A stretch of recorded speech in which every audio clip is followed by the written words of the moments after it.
À Capelbrook, le Capel Garden offrait durant 2 jours l'occasion de feuilleter le grand livre d'histoire, mêlant l'Antiquité romaine aux soldats napoléoniens, un petit bataillon de pirates, un hôpital de campagne de 14-18 et un détachement américain de soldats de la Seconde Guerre mondiale.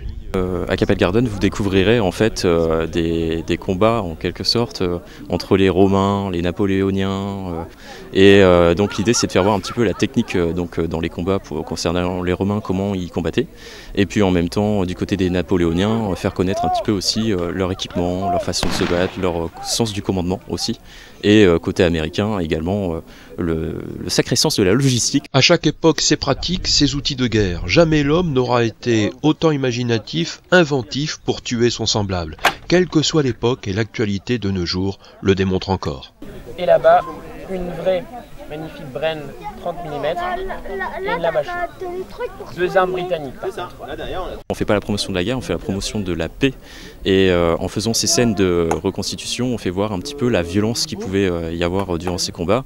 Et donc, comme je le rappelle, la nécessité de maintenir la paix aujourd'hui, plus que jamais.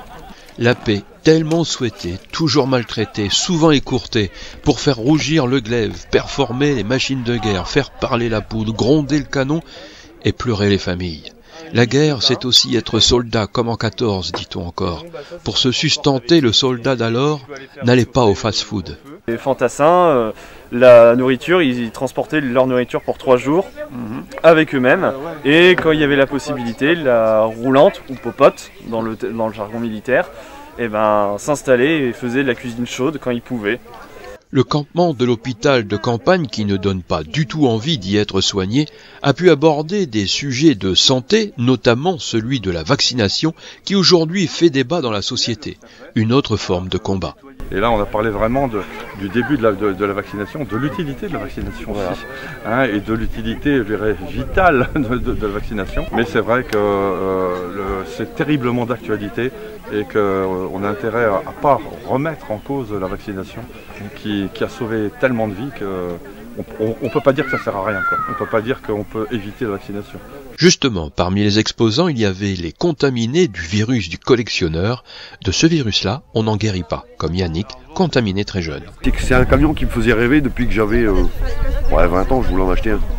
J'ai attendu quasiment 25 ans avant d'en avoir un. C'était un véhicule pratique, fiable et solide. Alors ce livre ouvert sur en quelque sorte l'histoire de la guerre retentit comme un devoir de mémoire.